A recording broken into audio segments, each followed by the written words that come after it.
The summer travel season has arrived, and one of the places you're most vulnerable is the airport. We're not talking about pickpockets here. Oh no, it's getting much more technologically advanced than that.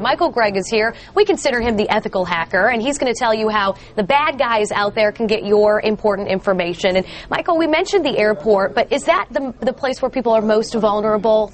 People are generally vulnerable anywhere they're on a wireless network. So places like airports, coffee shops, hotels, they're especially vulnerable there. And you brought in some devices that hackers often use to get people's information, to capture it. Walk us through what you brought in here. Sure. One of the things I brought in was a little small portable access point. And what the attacker would do is actually turn this on, connect this to their computer, and then they would pretend to be the actual access point you think you're connecting to. So this actually advertises itself as the coffee shop, the hotel, the airport, but instead of connecting to their wireless access point, you're connecting to the hacker, and all your information is flowing through them.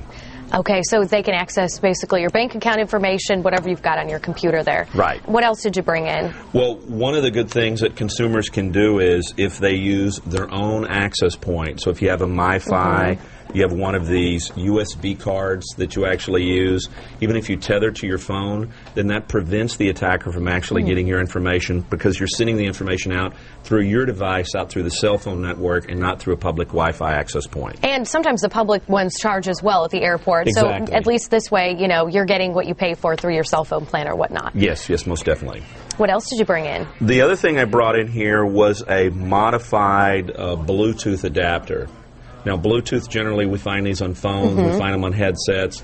Now, they're very short range, but if the attacker modifies the connector and they place their own antenna on this, which is much larger than the original antenna, then they can capture information from a much greater distance. So they can do things like blue jacking, send you unsolicited messages on your phone, or their blue sniffing, where they actually sniff or they capture data off your phone. So how do you protect yourself against something like this? One of the primary things is to keep your Bluetooth turned off. Keep your Bluetooth turned off. Also use a very strong pin. Don't use a common pin like 0000 or 1234. All right, and then this is one of the scariest devices, I think, out there. Yeah.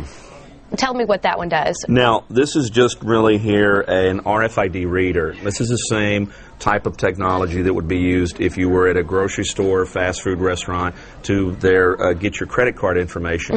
An attacker can use this, hooked back to a computer with special software, and they simply get close enough to you and get to your purse or get by your wallet, and they can actually capture your credit card information and your other data. And they just run it by you, yes. And you don't even know that they've done it. No, you'll have no knowledge that they've done this. So how do you protect yourself against this? One of the primary things you could do is maybe wrap your credit cards up in tin foil, as crazy as that sounds, or they make these RFID blocking sleeves that you can get. They're actually very, very cheap. They're like 25, 50 cents.